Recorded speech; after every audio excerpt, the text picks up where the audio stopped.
Some nights, we don't need advice, just a voice that understands. This is whispered parenting. Tier 1. The cry I chose not to stop. I remember that night in painful, perfect clarity. It started like so many others' socks left on the stairwell.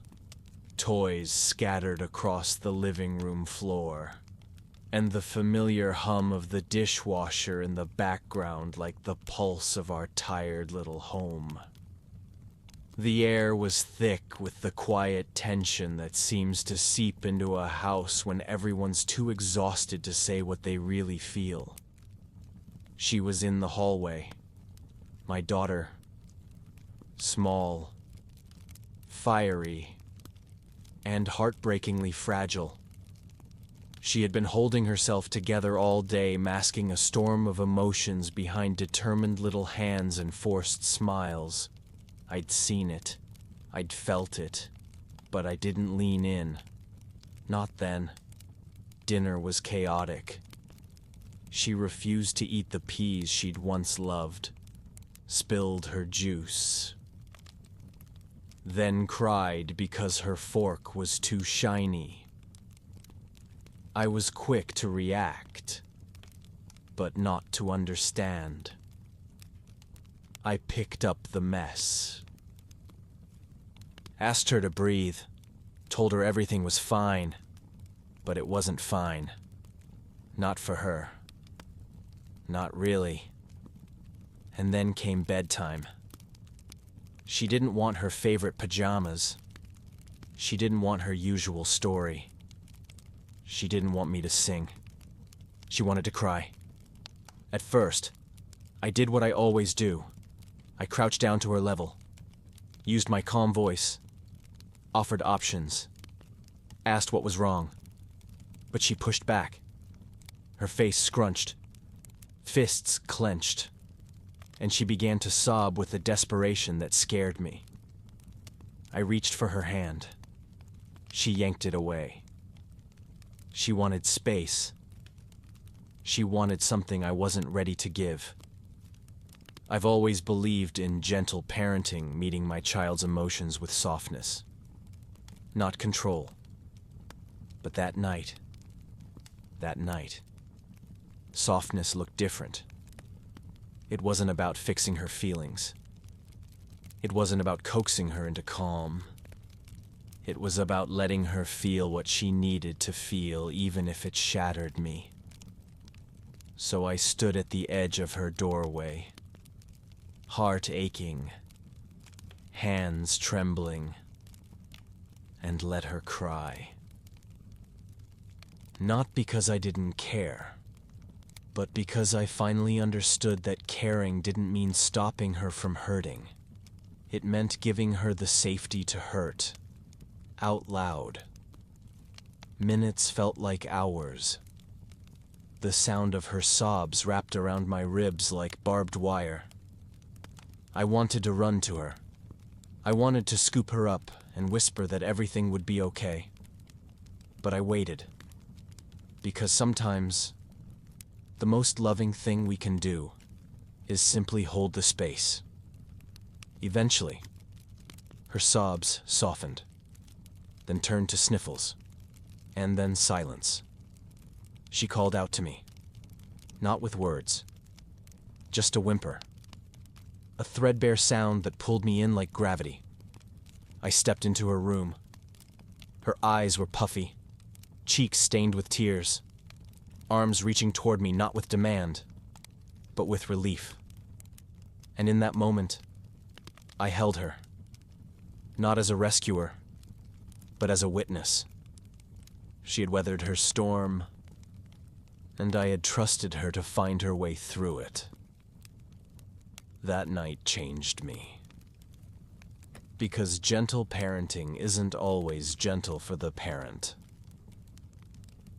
It's a choice, a quiet kind of courage, a soft hand when your instincts scream to control, and sometimes, it's letting your child cry not because you're distant, but because you're right there, loving them in their full, messy, unfiltered truth. Tier 2. The tears I didn't catch. That afternoon, the rain came early, not the kind that roared against the rooftops, but the soft kind, the kind that sounded like sighs falling from the sky. I was sitting in the kitchen with a lukewarm mug of tea, watching the clouds dissolve into the windows when I heard her upstairs.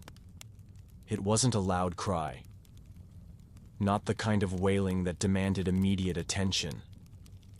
It was muffled, broken, like she didn't want to be heard. That was the part that broke me most, because there was a time, not long ago, when she would cry out for me with every scraped knee and bruised feeling, when her voice still carried the unshaken belief that I could fix the world for her. But that day, she cried like I had nothing left to offer her comfort. I should have rushed up the stairs. I should have knocked gently and whispered, "Do you want me to sit with you?" I should have brought that old stuffed bunny she once swore had magical ears. But instead, I sat there. I listened. And I let her cry.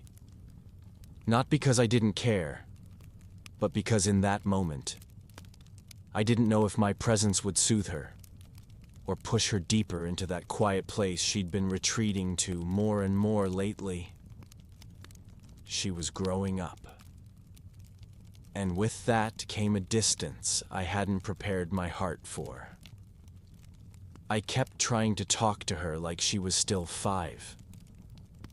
I kept offering ice cream and movie nights as if they were still the golden currency of comfort. But she needed something else now. Something quieter.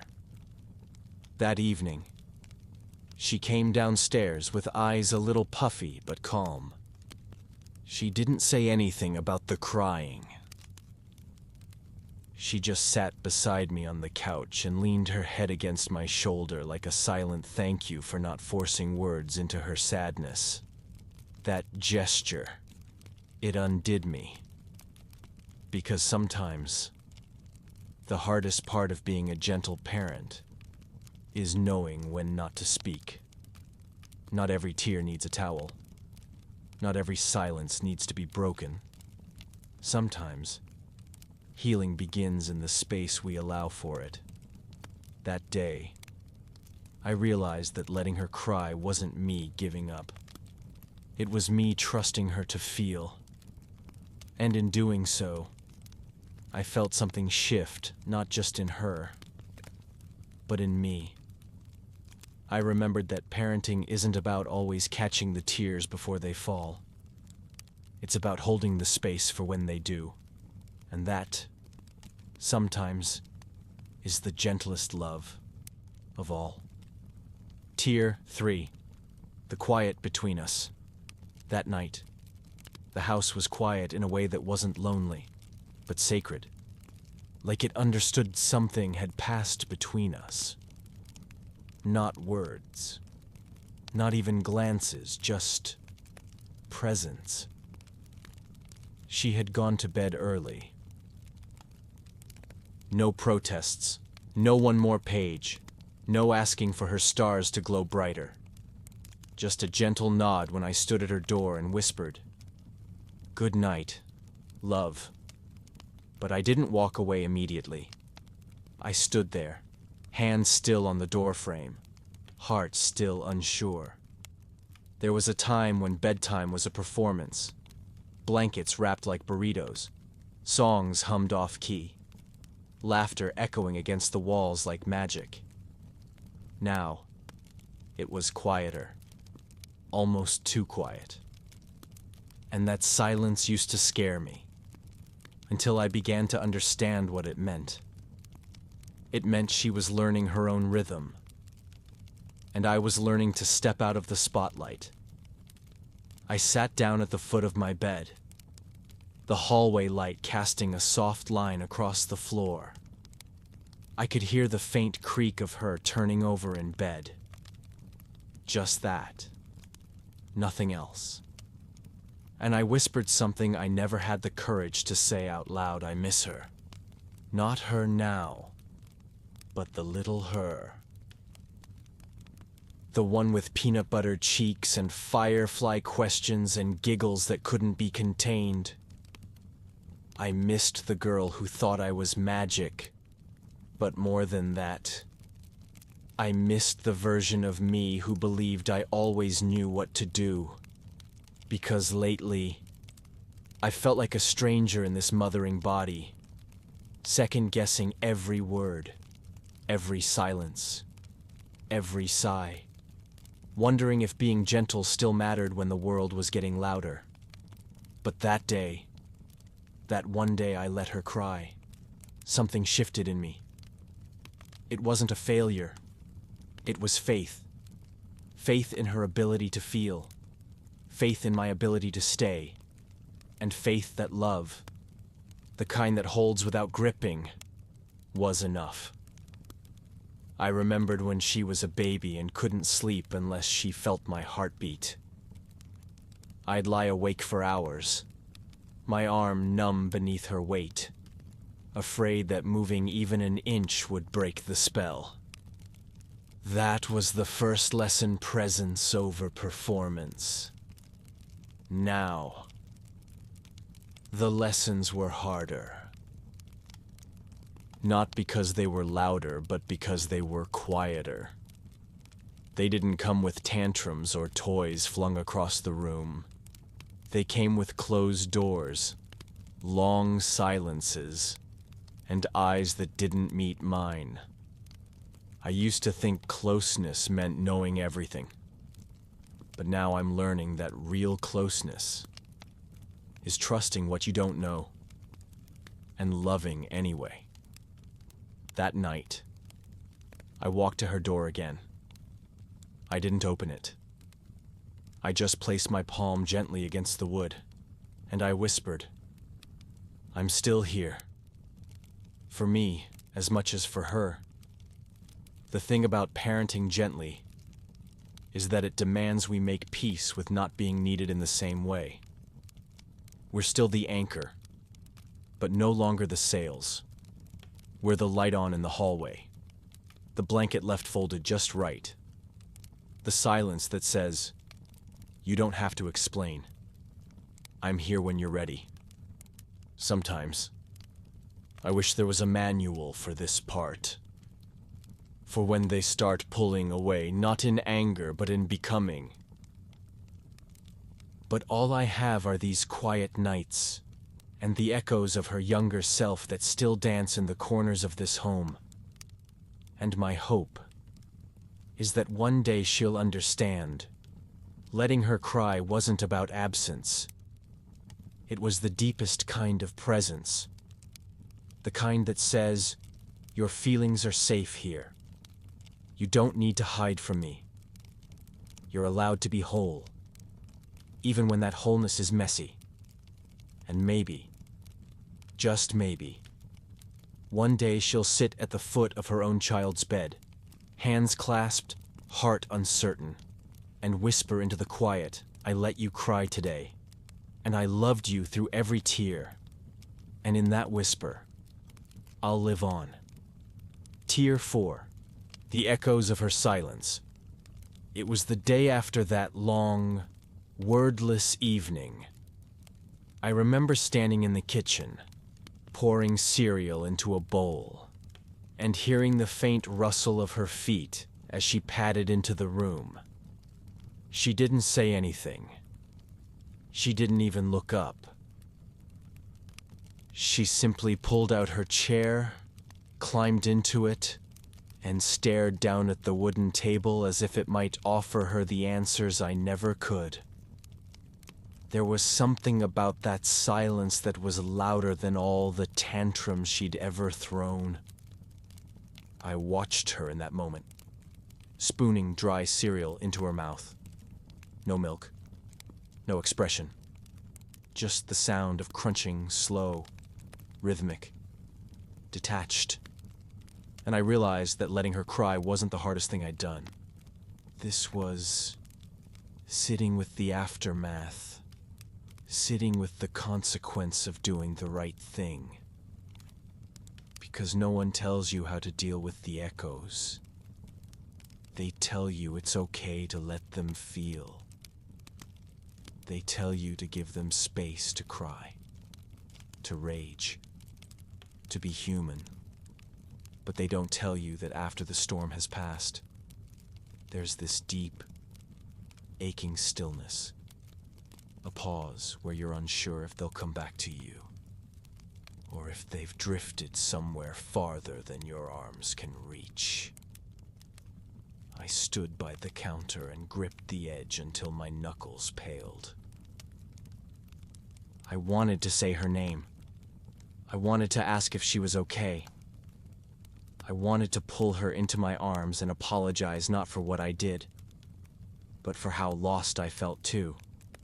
But instead, I just watched. Because I knew that if I broke the silence too soon, I might take away something sacred, something she needed. So I waited. Later that afternoon, I found her sitting on the floor in her room, legs crossed, crayons scattered like fallen stars around her. She was drawing again. The sight of it nearly broke me. It was her way back to herself. She had always drawn when she couldn't speak, when her thoughts were too big for words. This time, she was drawing a tree. Just a tree. Alone on a hill. Its branches wide and bare. No sun. No sky. No birds. But then, right beside the tree, I noticed it one tiny figure. A small girl, sitting at the base of the trunk, knees pulled to her chest. And even from across the room, I could see the tears drawn on her cheeks. She looked up and saw me watching. For a moment, I thought she'd turn away, but instead, she held up the paper and said, in a whisper, soft as snowfall, "This was me, yesterday." My heart stopped. I knelt beside her and reached out gently, tracing the lines with my finger. "She's brave," I said. "She's sad," she replied. "And that's okay," I whispered. "Sad doesn't mean broken. It means she's real." She looked at me, eyes wide and searching. "Did you still love me when I cried I couldn't hold back the tears then?" I let them fall freely, the way I had let her. I pulled her into my arms and held her tight, as if holding her could stitch every quiet wound. "Always," I said. "Even more." We stayed there for a long time. Me, rocking her gently, her head tucked under my chin. There was no need for more words. The air between us had shifted, still soft, still fragile, but no longer heavy. That night, as I tucked her into bed, she turned to me and said, "I think tomorrow I won't cry. But if I do, that's okay too. Right." I kissed her forehead and smiled through the lump in my throat. "Yes, baby, always okay." Then she whispered, "Just before closing her eyes, I liked when you didn't stop me." I left her room and stood in the hallway.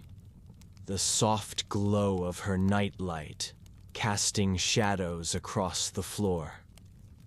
And I thought about everything I was learning about parenting, about silence, about the deep trust that comes when you let your child fall apart and show them they're still loved. I had let her cry, and somehow, in doing so, I had also let her heal. Tier 5. When the quiet became home. There's a moment in every parent's journey when the house is still, Not because of bedtime or nap time, but because something deeper has settled. Not silence out of punishment, not silence out of anger, but silence as a form of understanding. That was what lingered in the days after she cried. A silence that didn't need to be filled. A quiet that wasn't awkward or strained, but sacred like the hush of snowfall blanketing the world. She was different after that night. Not quieter. No. But gentler. Thoughtful. Almost like something inside her had shifted. Not broken. Never broken, but reshaped. Like sea glass smoothed by the tide. And I was different too. I moved more slowly. Spoke more softly. Not out of fear of breaking her, but out of reverence for what she'd shown me, that strength doesn't always roar. That sometimes it trembles in a corner and cries. And that's okay. One morning, a week or so after that night, we were making pancakes together. She cracked the eggs herself, no help, no fuss, and beamed when the yolk stayed whole. Her little fingers whisked the batter, arms wobbling with effort, and I stood beside her, simply watching. At one point, she turned to me and said, "Remember when I cried and you didn't say anything?" I nodded, heart caught in my throat. She smiled. That made me feel big. Like I could hold my own feelings. I had to turn away for a second, just to breathe. She didn't know it, but she had named something I had been trying to understand all along, that parenting isn't always about fixing, or soothing, or rushing to better. Sometimes, it's about sitting still in the storm and letting them find their way to shore. And sometimes, they do. That afternoon, we read stories on the couch, her head on my chest, one leg draped lazily across mine. The book we held was one we'd read 100 times, the words predictable, the pages soft and worn. But this time, it felt new, because we were new. She interrupted the story at one point and said, "You're my safest place." I didn't reply right away. I just kissed the top of her head and let that moment soak into every cell of my being. Because no accolade, no career milestone, no applause could ever mean more than those 5 whispered words, "You're my safest place." That night, as I tucked her in, I didn't say the usual things. I didn't ask about her day or remind her to stay in bed. I just sat beside her and ran my fingers through her hair. She closed her eyes and mumbled, "Even if I cry again, you'll still love me." "Right," I whispered. "Even if the whole world turns upside down, I'll still love you." And then she said, so softly, I almost missed it, "That's why I let go. Because I knew you'd catch me."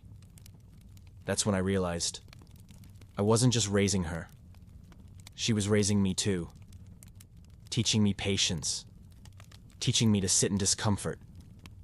Teaching me to trust in the process of feeling, of growing, of becoming. Since that day, I've stopped trying to be the perfect parent. The one who always has the right words.